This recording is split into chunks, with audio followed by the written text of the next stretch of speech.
Football ഫാമിന്റെ പുതിയ വീഡിയോയിലേക്ക് എല്ലാ മാന്യപ്രേക്ഷകർക്കും സ്വാഗതം. നമ്മൾ ഇന്ന് സംസാരിക്കാൻ പോകുന്ന ഇന്നലെ രാത്രി നടന്ന ചാമ്പ്യൻസ് ലീഗിലെ പ്ലേ ഓഫ് മത്സരത്തിൽ ബെൻഫിക്കയുടെ ഹോം ഗ്രൗണ്ടിൽ വെച്ച് നടന്ന മത്സരത്തിൽ ബെൻഫിക്ക റയൽ മഡ്രിഡ് വിസസ് മത്സരത്തെ കുറിച്ചാണ് നമ്മൾ സംസാരിക്കാൻ പോകുന്നത്. മത്സരത്തിൽ 1-0 റയൽ മഡ്രിഡ് ബെൻഫിക്കയെ പരാജയപ്പെടുത്തിയിരിക്കുകയാണ്. പക്ഷേ ഇതുകൊണ്ടൊന്നും തീർന്നില്ല എന്നുള്ള കാര്യമാണ്. ഈ കളി ഇങ്ങനെയാണെങ്കിൽ സെക്കൻഡ് ലെഗ് മത്സരം തീപ്പാറെന്നുള്ള കാര്യത്തിൽ യാതൊരു സംശയമില്ല. രണ്ട് ടീമുകളെ എമ്മാതിരി കളിയിടും. ഒരു രക്ഷയില്ലാത്ത ഫസ്റ്റ് ഹാഫ് ഗോൾ രഹിത സമനിലയിൽ പിരിഞ്ഞപ്പോൾ സെക്കൻഡ് ഹാഫിൽ വിനീഷ്യസ് ജൂനിയറിന്റെ ഒരൊറ്റ ഗോളില് റയൽ മഡ്രിഡ് മാച്ചിന്റെ ആ ഒരു ആനുകൂല്യം നേടിയിരിക്കണം. സെക്കൻഡ് ഹാഫിൽ എമ്മാതിരി തീപ്പാറിയ കളിയാണ്. അതിൻ്റെ ഇടയിൽ കുറെ സംഭവബഹുലമായ കുറെ കാര്യങ്ങളും എക്സ്ട്രാ ടൈം 12 മിനിറ്റിലേക്ക് നീളാനുണ്ടായ കാര്യങ്ങളൊക്കെ അങ്ങനെ കിടിലൻ സംഭവങ്ങളൊക്കെ നിറഞ്ഞ് ഫസ്റ്റ് ഹാഫ് ലെഗ് മത്സരം റെഡ് കാർഡുകൾ മൊറീനോയ്ക്ക് റെഡ് കാർഡും കിട്ടിയിട്ടാണ് ആൾ പോയി അടുത്ത സെക്കൻഡ് ലെഗിന് ആൾ കളിക്കാനുണ്ടാവുന്നു എന്നുള്ള കാര്യമാണ്. അപ്പോൾ കളിയിലോട്ട് വരികയാണെങ്കിൽ ഫസ്റ്റ് ഹാഫിൽ രണ്ട് ടീമുകൾക്കും കിട്ടില്ല ചാൻസുകൾ കിട്ടിയിട്ടുണ്ടായിരുന്നു. രണ്ട് ഗോൾ കീപ്പർമാരുടെയും അതേപോലെ തന്നെ റയൽ മഡ്രിഡിനെ സംബന്ധിച്ചിടത്തോളം എംബാപ്പയുടെ ഫിനിഷിംഗ് ഇല്ലായ്മ പറഞ്ഞു എടുത്ത് പറയേണ്ട എംബാപ്പന്റെ കാര്യമാണ്. എംബാപ്പയ്ക്ക് ഫസ്റ്റ് ഹാഫിൽ കിട്ടിയ ചാൻസസ് ചുരുങ്ങി 2 ഗോൾ അടിക്കാനുള്ള ചാൻസസ് ചങ്ങായി കിട്ടിയിട്ടുണ്ടായിരുന്നു. അലക്സാണ്ടർ പരിക്കുമാരെ തിരിച്ചു വന്ന ശേഷം കിഡിലൻ ക്രോസുകളും അതേപോലെ കിഡിലൻ വിങ്ങിൽ ആ ഒരു ബാക്കിലും അതേപോലെ തന്നെ വിങ്ങുകളിൽ നടത്തുന്ന പ്രകടനം ഉണ്ടല്ലോ ഗംഭീരം കേട്ടോ. ആള് റയൽ മഡ്രിഡിൽ വന്നിട്ട് വലിയ പ്രകടനമൊന്നും കാഴ്ചവെക്കാൻ പറ്റില്ല. പക്ഷെ പരിക്ക് മാറി ഇപ്പോൾ ആള് ഫുൾ ഫിറ്റ് ആയിട്ട് വന്ന ശേഷം നല്ല കിടിലൻ പെർഫോമൻസ് ആണ് അവസാനം 3-4 മത്സരങ്ങളിലാണ് കാഴ്ചവെക്കുന്നത്.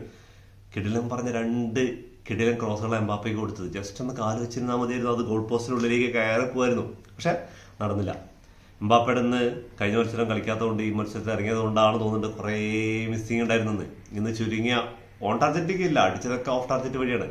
അതേപോലെ വിനീഷ്യസിന്റെ ഒരു കിടിലൻ ഗോളിൽ Real Madrid half time session മുന്നിലെത്തണം. അതിനുശേഷം അതിന് മുമ്പ് 2 ടീമുകൾക്കും നല്ല നല്ല കിടിലൻ ചാൻസുകൾ കിട്ടിയിട്ടുണ്ടായിരുന്നു.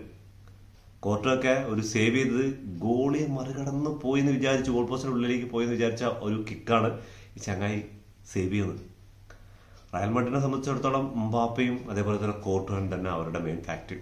ഒരാൾ ഗോൾ അടിക്കാനും ഒരാൾ ഗോൾ തടയാനും അതിൽ ഒരു സംശയമില്ല എന്നുള്ള കാര്യമാണ്. അങ്ങനെ സെക്കൻഡ് ഹാഫ് തുടങ്ങി കുറച്ച് നേരം കഴിഞ്ഞതും എംബാപ്പയും വിനിയും കൂടി ഒരു വിങ്ങിലൂടെ അങ്ങനെ കളി ഇങ്ങനെ കൊണ്ടുപോയിക്കൊണ്ടിരിക്കുകയാണ്. അങ്ങനെ വിനീഷ്യസ് ജൂനിയർ പെനാൽറ്റി ബോക്സിന്റെ ഉള്ളിലേക്ക് ഇങ്ങനെ കയറിക്കൊണ്ടിരിക്കുന്ന സമയത്ത് ബെൻഫിക്കയുടെ ഡിഫൻഡർ ഒരു നിമിഷം ചെറുതായിട്ട് ഒരു പാസ് എന്തോ കൊടുക്കുമെന്ന് വിചാരിച്ചു. എമ്മാതിരി ഒരു സാധനോട് അടിച്ച് കയറ്റിയത് ഗോൾ പോസ്റ്റ് ആ മൂലയിലൂടെ അങ്ങനെ കർവായിട്ടുണ്ട് കയറുമ്പോൾ സെലിബ്രേഷൻ അവിടെ നിന്ന് തുടങ്ങി വിനീഷ്യസ് നേരെ പോയിട്ട് ബെൻഫിക്കയുടെ ആ ഫ്ലാഗില്ലേ കോർണർ ഫ്ലാഗ് അവിടെ പോയിട്ട് മറ്റൊരു ഡാൻസ് കളിച്ച അവിടെ തുടങ്ങിയ പ്രശ്നങ്ങളാണ്.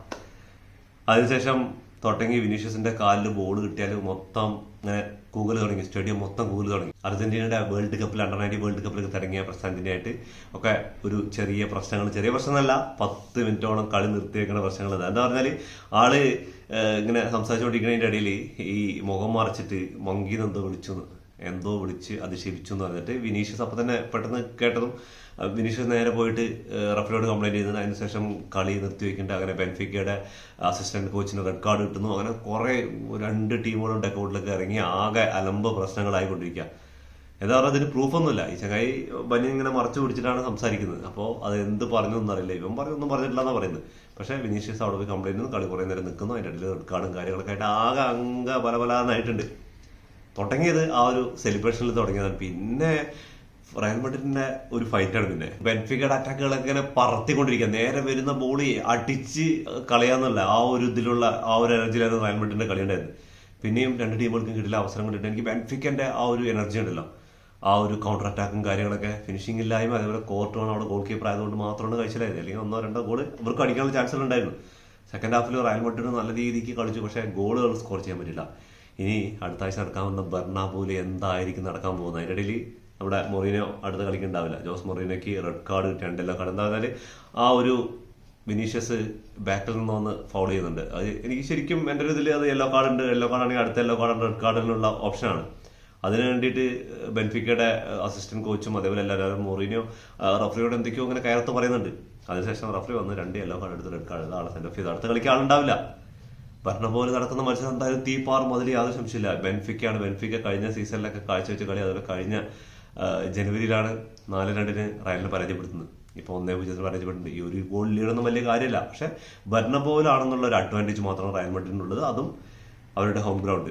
ബെൻഫിക്കയ്ക്ക് അത്രമാത്രം എന്ത് ചെയ്യാൻ പറ്റുന്നുള്ളത് കണ്ടറിയണം. എന്താണെന്നല്ല ഒരു ഗോളെ ലീഡുള്ളൂ. എന്ത് സംഭവിക്കുക, ഫുട്ബോളാണ് 90 മിനിറ്റാണ്. പക്ഷെ ഇത് ചാമ്പ്യൻസ് ലീഗ് ആണ്, റയൽ മാഡ്രിഡ് ആണ് കളിക്കുന്നതും കൂടി ആലോചിക്കണം. അപ്പൊ എന്തായാലും എനിക്ക് തോന്നുന്നില്ല ബെൻഫിക്കയുടെ ഒരു തിരിച്ചുവരവ് ഉണ്ടാവുമെന്ന്. എന്നാലും നല്ലൊരു ഫൈറ്റ് കൊടുക്കാൻ ചാൻസ് ഉണ്ട്. അപ്പൊ എന്തായാലും തീപ്പാറിയ ഇപ്പൊ ഇത് കോച്ചുമാരൊക്കെ റെഡ് കാർഡ് കിട്ടുള്ളൂ, ചിലപ്പോൾ അടുത്ത കളിയിൽ കളിക്കാർക്ക് റെഡ് കാർഡ് കിട്ടാൻ ചാൻസ് ഉണ്ട്. അമ്മാതിരി ഫൈറ്റ് എന്തായാലും ഉണ്ടാവും എന്നുള്ള കാര്യം സംശയമൊന്നുമില്ല. അങ്ങനെ കളി അവസാനിച്ചപ്പോൾ 1-0 വിജയം നേടിയിരിക്കണം. പിന്നെ ഹാഫ് ടൈമിന് ശേഷം ഗോൾ അടിച്ചതിന് ശേഷം വിനീഷ്യസിന്റെ കാലിൽ ബോൾ കിട്ടിക്കഴിഞ്ഞാൽ സ്റ്റേഡിയം മൊത്തം കൂകല. എവിടെ ബാക്കി ഏത് പ്ലേയേഴ്സിന്റെ കാലിൽ കിട്ടുമ്പോൾ കുഴപ്പമില്ല, വിനീഷ്യസിന്റെ കാലിൽ ബോൾ എത്തുമ്പോൾ കൂക്കല. എന്താന്ന് പറഞ്ഞാല് ചാമ്പ്യൻസ് ലീഗ് തുടങ്ങുമ്പോഴാണ് ആ ഗ്രൗണ്ടിന്റെയും അതേപോലെ ആ ക്രൗഡും മൊത്തമായിട്ട് ഫുള്ള് ഗാലറി ഫുള്ളായിട്ടുള്ള ആ ഒരു കളി കാണുന്നത് തന്നെ ഭയങ്കര രസമാണ്.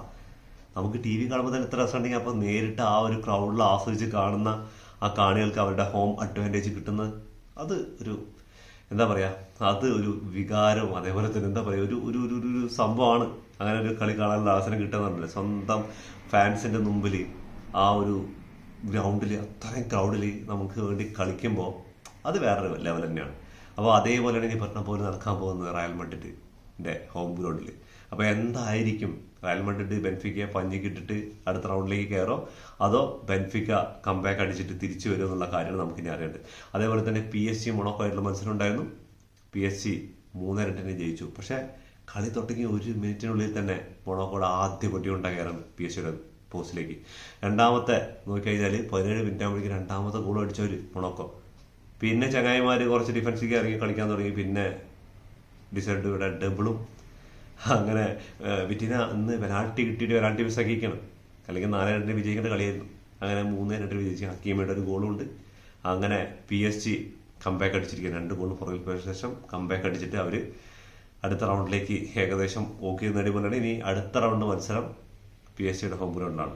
അതാണ് വലിയ കാര്യം. അതേപോലെ തന്നെ ജുവന്റസും ഗാലത്താസറായും കൂടിയുള്ള മത്സരത്തിൽ 5-2 ഗാലത്താസറായി ജുവന്റസിനെ പരാജയപ്പെടുത്തുന്നത്. വേറൊരു മത്സരത്തിൽ ഡോട്ട്മണ്ട് 2-0 വിജയിച്ചിട്ടുണ്ട്. അപ്പോൾ ഇന്ന് രാത്രി കുറെ മത്സരങ്ങൾ ബാക്കിയുണ്ട്. ഇതും കൂടി കഴിഞ്ഞാൽ അടുത്ത ലെഗ് മത്സരത്തിനായി കാത്തിരിക്കാം എന്തൊക്കെയാണ് നടക്കാൻ പോകുന്നത്. നമുക്ക് ഇവരുടെ സ്റ്റാറ്റസ് നോക്കുകയാണെങ്കിൽ 9 ഷോട്ടുകളാണ് ബെൻഫിക്ക എടുത്തിട്ടുള്ളത്. അതിൽ 3 മാത്രം വൺ ടച്ചിലേക്ക് ആയപ്പോൾ റയൽ മാഡ്രിഡ് ആയിക്കോട്ടെ 15 ഷോട്ട് എടുത്തതിൽ 8 മോണ്ടാർജലിക്കാണ്. അന്നത്തെ ആ ചങ്ങ ഉണ്ടല്ലേ ഹീറോ, അന്ന് ആ അവസാന മിനിറ്റിൽ ഗോൾ അടിക്കുന്നത് അതേ ചങ്ങ ഇന്ന് റയൽ മാഡ്രിഡിന്റെ ഗോളുകൾ അവസരങ്ങളൊക്കെ ക്ലിയർ ആയിട്ട് സേവ് ചെയ്ത് നിർത്തി. എമ്മാതിരി സേവ് ചങ്ങ നടത്തിയെന്നറിയോ? അർദ്ധഗോളാറിന്റെ ഒരു ഗോൾ ഉണ്ട് ഹാഫ് ടൈം ആവുന്നതിന് മുമ്പ്, ഒരു ബോൾ ഷോട്ട്, അതൊക്കെ ശരിക്കും ഉള്ളിലേക്കായിരുന്നു വിചാരിച്ച സാധനങ്ങളാണ്. ആകെ ആ പെട്ടത് വിനീഷ്യസിന്റെ ആ ഒരു ഗോളിൽ മാത്രം, അല്ലാതെ കിടിലൻ പെർഫോമൻസ് ആണ് ചങ്ങ നടത്തിയത്. 44% പൊസിഷൻ മാത്രമേ ബെൻഫിക്കയ്ക്ക് ഉണ്ടായിരുന്നുള്ളൂ. 56% റയൽ മാഡ്രിഡ് ഉണ്ടായിരുന്നു. 405 പാസുകൾ കംപ്ലീറ്റ് ചെയ്തപ്പോൾ 620 പാസുകൾ റയൽ മാഡ്രിഡ് കംപ്ലീറ്റ് ചെയ്തിട്ടുണ്ട്. പാസിംഗ് അക്യൂറസി നോക്കുകയാണെങ്കിൽ 86% ബെൻഫിക്കയ്ക്ക് ഉണ്ടായിരുന്നപ്പോൾ 90% റയൽ മാഡ്രിഡ് ഉണ്ടായിരുന്നു. 6 ഫോണുകൾ കംപ്ലീറ്റ് ചെയ്തപ്പോൾ റയൽ മാഡ്രിഡിന്റെ അവിടെ 9 ഫോണുകൾ കംപ്ലീറ്റ് ചെയ്തിട്ടുണ്ടായിരുന്നു. 2 യെല്ലോ കാർഡ് 2 ടീമിന് കിട്ടിയിട്ടുണ്ട്. ഇവിടെ റെഡ് കാർഡ് ഒരു അസിസ്റ്റന്റ് കോച്ചിനും അതേപോലെ സ്റ്റാഫിനും കിട്ടിയിട്ടുണ്ട്. അതേപോലെ ജോസ് മൊറീനോയ്ക്കും കിട്ടിയിട്ടുണ്ട്. അതാണ് ബെൻഫിക്കയ്ക്ക് ഏറ്റവും ഉള്ള പ്രശ്നം എന്ന് പറഞ്ഞാൽ അടുത്ത കളിക്ക് ഈ ചങ്ങായിക്ക് അവിടെ കോച്ചായിട്ട് ഉണ്ടാവില്ല എന്നുള്ള കാര്യമാണ്. അത് വലിയ പ്രശ്നം തന്നെയാണ് മൊറീനോയെ സംബന്ധിച്ചിടത്തോളം, അതേപോലെ ബെൻഫിക്കയെ സംബന്ധിച്ചിടത്തോളം. അങ്ങനെ നോക്കുകയാണെങ്കിൽ കോർണേഴ്സ് നോക്കുകയാണെങ്കിൽ 3 കോർണേഴ്സ് ബെൻഫിക്ക വിൻ ചെയ്തപ്പോൾ 6 കോർണേഴ്സാണ് റയൽ മാഡ്രിഡ് വിൻ ചെയ്തിരിക്കുന്നത്. അപ്പോൾ റയൽ മാഡ്രിഡിന്റെ കളി എന്ന് പറഞ്ഞാൽ ഗോളുകൾ അടിക്കാൻ കുറച്ച് പണിയായിരുന്നു. അത് ആ ഗോൾ കീപ്പർ നമ്മുടെ ഹീറോ ഉണ്ടല്ലോ കഴിഞ്ഞ കളിത്തെ ആ ചങ്ങാണ്ട് മുന്നിലായിരുന്നു, അല്ലെങ്കിൽ 2-3 ഗോൾ വിജയിച്ചിട്ടുണ്ടോ. അപ്പൊ എന്തായാലും റയൽ മാഡ്രിഡ് അടുത്ത റൗണ്ടിലേക്ക് കയറാൻ തന്നെ കാത്തിരിക്കാം. സെക്കൻഡ് ലെഗ് ബെർണബോയിലാണെങ്കിലും തീ പാറും, അതിൽ യാതൊരു സംശയമില്ല.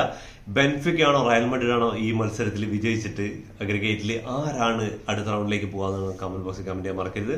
അപ്പോൾ ഇതോടുകൂടി വീഡിയോ അവസാനിക്കുന്നു. ഫുട്ബോൾ ലോകത്തെ പുതിയ വിശേഷങ്ങളായി വീണ്ടും കാണാം. ഈ വീഡിയോ ഇഷ്ടപ്പെട്ടാൽ ലൈക്ക് ചെയ്യുക, ഷെയർ ചെയ്യുക, സബ്സ്ക്രൈബ് ചെയ്യുക. നിങ്ങളുടെ അഭിപ്രായങ്ങൾ, വിലപ്പെട്ട അഭിപ്രായങ്ങൾ കമന്റ് ബോക്സിൽ കമന്റ് ചെയ്യാൻ മറക്കരുത്.